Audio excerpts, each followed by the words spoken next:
So the next question comes from the live room, and Philip is asking, in the case of a couple who each has a traditional IRA, is it better to convert a portion of the older spouse's IRA, which is a $500,000 IRA, or a portion of the younger spouse's traditional IRA, which is a $1.5 million IRA, or a portion of each? And there is a 1-year age difference.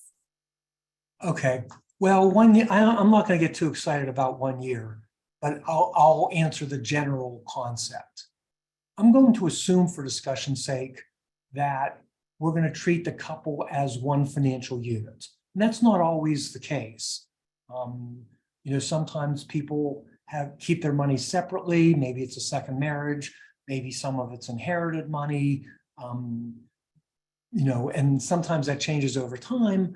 But a lot of times people don't, even if they're a married couple, they don't consider themselves one financial unit. But let's assume, for discussion's sake, that we're talking about again, one of our Leave It to Beaver couples that have the same kids, same beneficiaries, that they consider themselves one financial unit. And if that is the case, a lot of times people say, oh, you should keep it about even or blah, blah, blah. I'm all about saving taxes. For a 1 year, it's not going to make much of a difference. But let's say it's a 5-year or a 10-year. I like to convert the IRA of the older member of the couple, because that will reduce the minimum required distribution. And if you reduce the required minimum distribution sooner rather than later, you're effectively paying taxes later after the Roth. So I like to do I like to convert the person with the older age and do the conversion there. Now, there might be some reasons why you might not.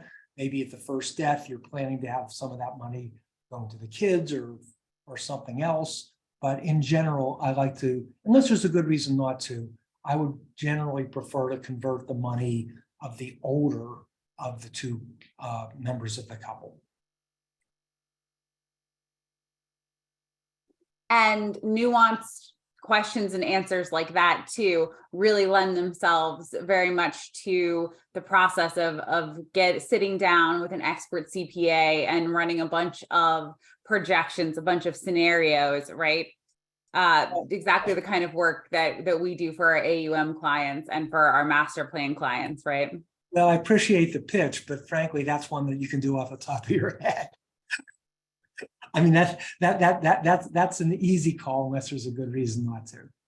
Right, absolutely. But those details, the good reasons not to, that sort of is the kind of thing that we would take into account. And I have to say that since this is our last webinar and we have had a really overwhelming response, I think part of it is that we haven't done these events for a while. And I think also a lot of our current clients and our readers are interested in planning for the future, planning for next year, but we've already had a lot of signups. So Jim's calendar is getting quite full. So I can't help myself but just to mention that Brian did put a consultation link in the chat. So if you are interested in signing up, we've already actually put one appointment on Jim's calendar for this week, just even during the webinars. So it's booking up pretty fast. If you are interested, I really do suggest that if you have not already completed the initial consultation form, if you're interested in a master plan engagement, if you're interested in considering using our assets under management services, or if you're a PA resident who's interested in having us review or draft your estate planning documents.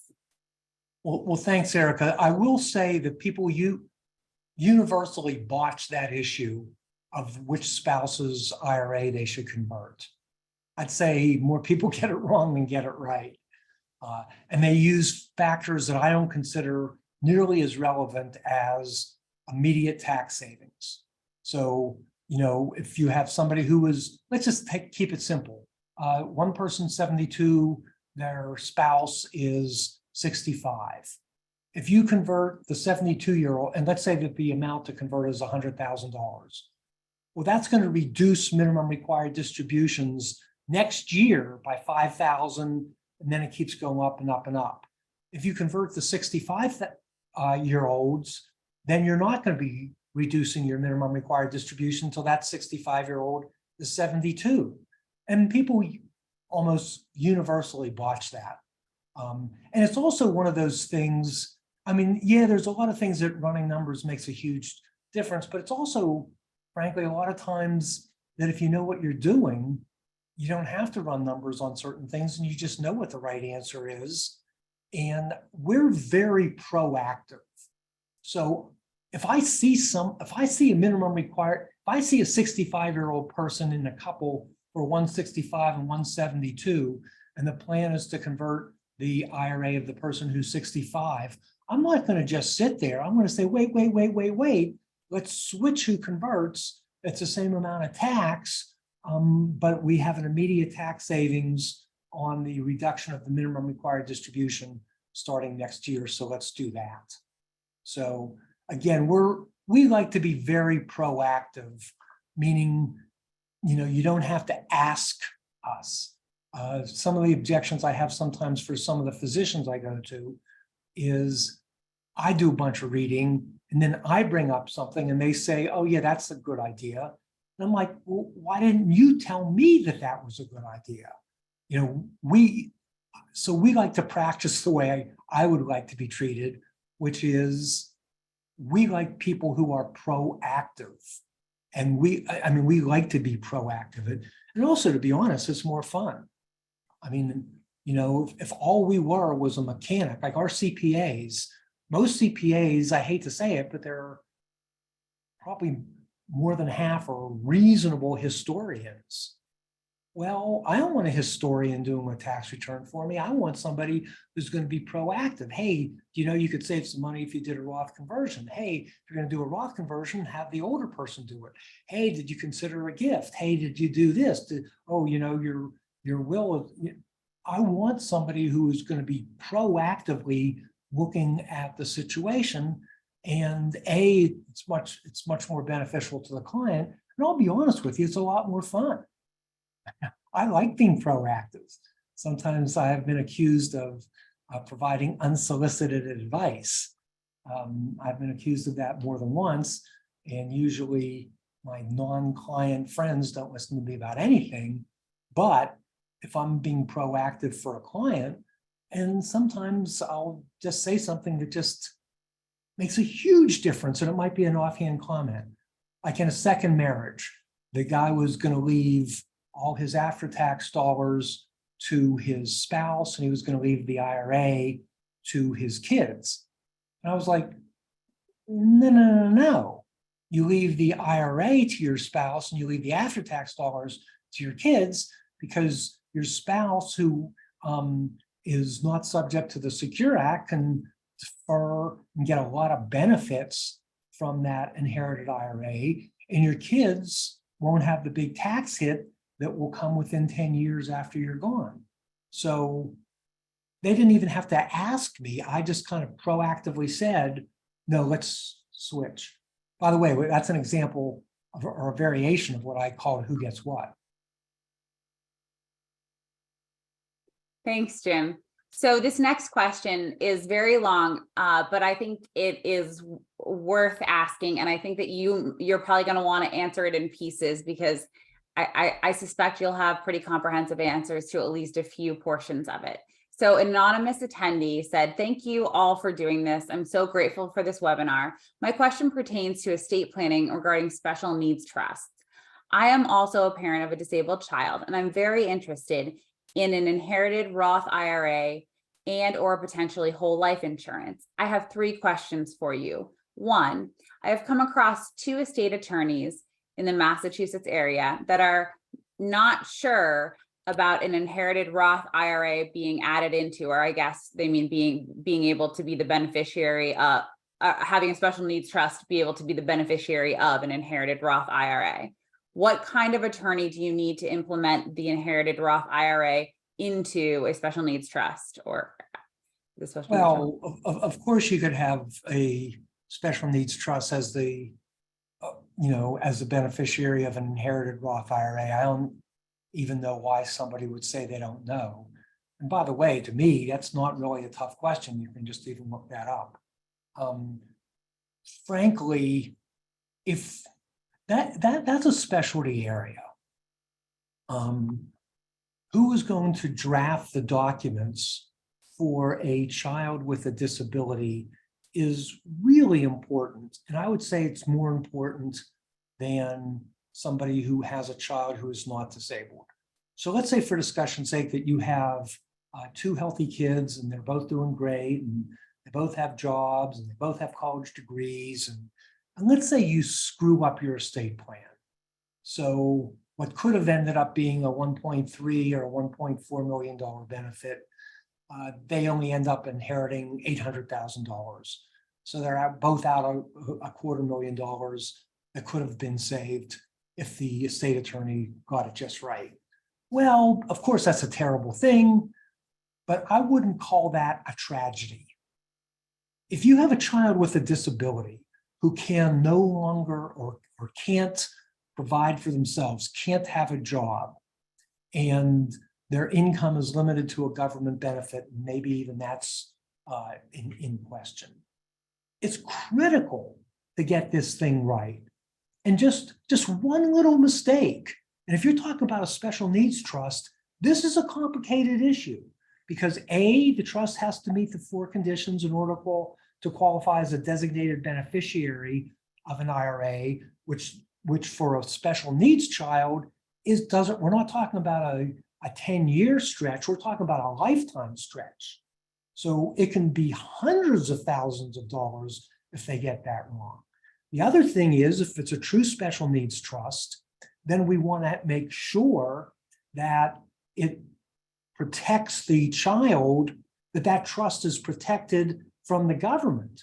And if it doesn't have the right provisions, the government can either cut off additional support, or worse, go into the trust to pay for support that the government already paid for. So you have to get that right. You have to get the 4 conditions right. This is tricky stuff. And to me, you go to a specialist. One of the things that, interestingly, our daughter lives in Massachusetts, and we have an estate attorney who knows the stuff inside out for Massachusetts and knows all the nuances of these rules.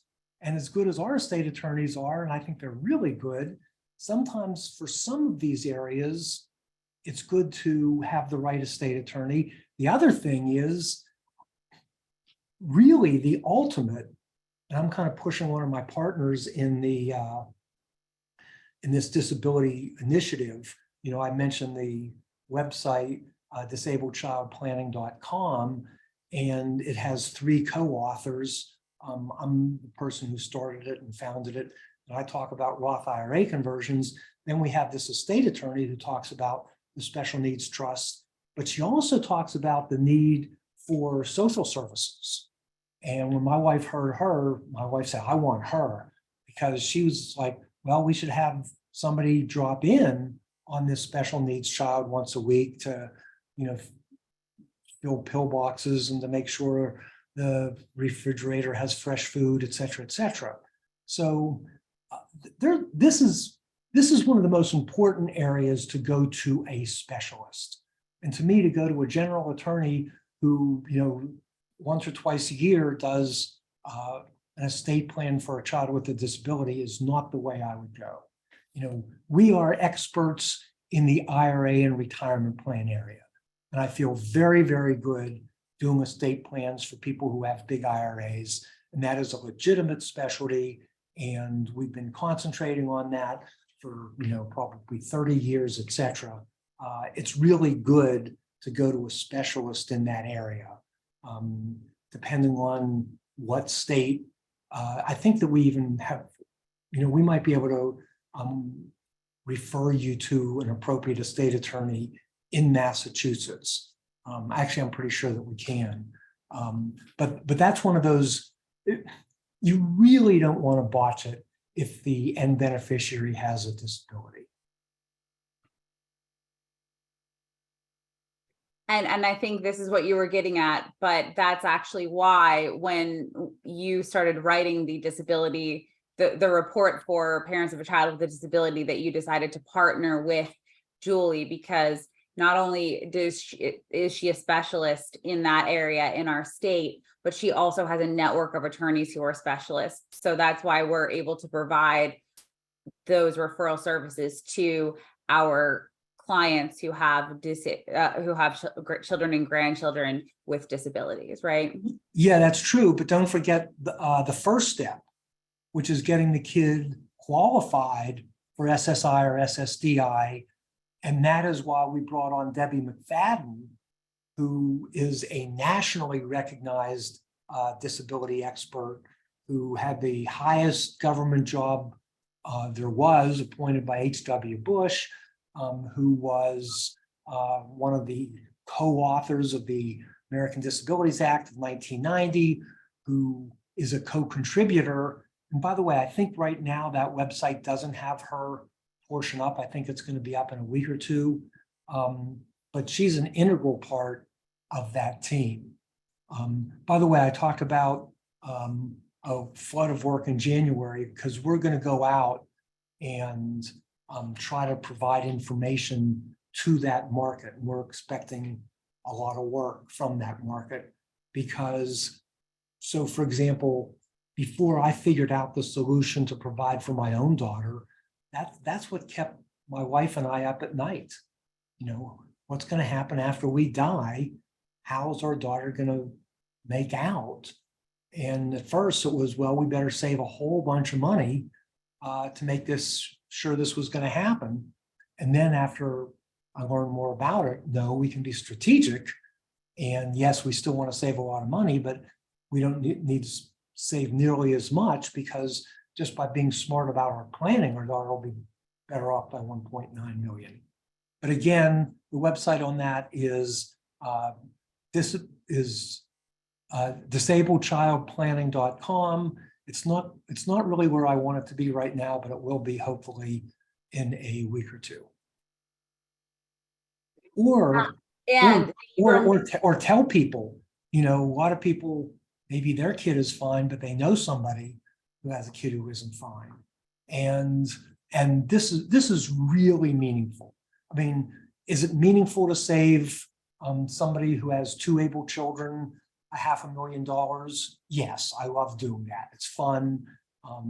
It's great. It's useful. The family's going to make better use of it than the government. But to save $1 million or even $500,000 for a child with a disability, that's the difference between the kid being okay, the kid being broke, and being a complete ward of the state. So that's really important stuff.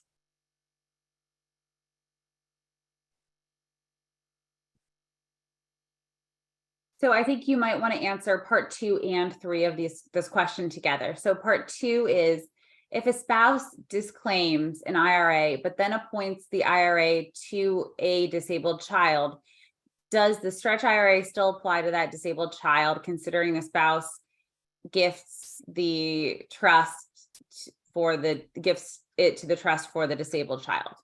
Well, there is a difference between a gift and a disclaimer. A disclaimer is treated the same as if you name that child, or in this case, a child with a disability, directly. So the answer is, if you have a qualified disclaimer within 9 months of the date of death of the IRA owner, and let's assume for discussion's sake, and by the way, it would be totally reasonable to name the primary beneficiary as the surviving spouse and the contingent beneficiary, most likely a special needs trust for the benefit of the special needs child, and the survivor said, hey, I don't need this money, or I don't need all of this money, and they disclaimed. And let's say that the child was 40 years old and has, let's say, a 50-year life expectancy, they would only be required to take out a minimum required distribution based on their life expectancy, which would be 50 divided into the balance, which would be, say, 2%. So they would not be stuck with the person's life expectancy of who disclaimed, because it is treated just as if it was going directly to that child. And it's not a gift. to that child. Now, on the downside, let's assume it's a Pennsylvania resident, and that child is a lineal heir, so it's a child, then there would be a 4.5% inheritance tax, where if you left it to the spouse and they didn't disclaim, there'd be no inheritance tax because of the unlimited marital deduction. On the other hand, if you leave it to the spouse and then they die and it goes to the child with or without a disability, then there would be the inheritance tax later. And sometimes it might make sense to actually pay the inheritance tax sooner rather than later, because that way you're not paying inheritance tax on the growth of the money, assuming the money is invested and it grows. And the final part of the question is, can you briefly provide some insight about whole life insurance versus second to die policy as a tax efficient tool to use in a special needs trust? Well, I'm a cheapskate, okay? The type of insurance policies that I tend to like have low premiums and high death benefits. And I tend to not use insurance so much as an investment that you can borrow from, which you often can with a whole life policy. And I know that there's all these policies, let the policy be your bank and all that. I'm not going to say that that's wrong, but I'll just say, to me, I tend to favor either cheap term insurance, which is not permanent, or if there is going to be permanent, the way you can get the cheapest policy, which is the lowest premium, and when you're really going to need the money for most couples, is at the second death. And if you put it in an irrevocable life insurance trust, there's no tax on the proceeds, there's no income tax, no inheritance tax. So that is what I have used historically. I will tell you, a lot of insurance people would consider what I just said blasphemy. In fact, I had a really nice testimonial on Retire Secure. I won't mention the person's name, but he was a big shot in the insurance industry, and I used his testimonial in my marketing. And then he took a closer look, and he read that I was using this kind of tiered term insurance as a way young people could save money on insurance, and that they should take the money and put it in their retirement plan instead. And he kind of freaked out, and he wrote me a nasty letter, and he said, "You cannot use my name for a testimonial, blah, blah, blah." So part of it is personal preference. I tend to not use insurance so much as an investment. I tend to use it for a death benefit. And the way it works out is that since there's no income taxes on the growth or the proceeds of the policy, and the insurance company agents love to use the euphemism, when the policy matures, meaning when you and your spouse die, it's often a very good way of providing for a child with a disability, or for any child for that matter. And I will tell you that my wife and I have, we have a significant second to die policy where the premiums are relatively cheap and the policy will never be paid up. A whole life policy theoretically is paid up after a certain number of years. I'll tell you what has happened historically, though, is, the insurance agent gives you this illustration, and it shows that the policy is going to be paid up in 8 years, and after 8 years, you quit paying premiums, and your death benefit grows and grows and grows, blah, blah, blah.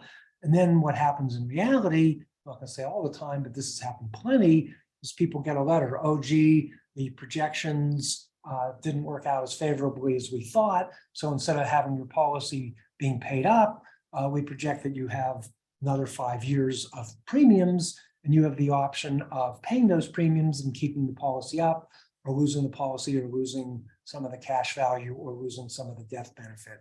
So I'm not a big fan of whole life insurance, but I know that will upset a lot of insurance people.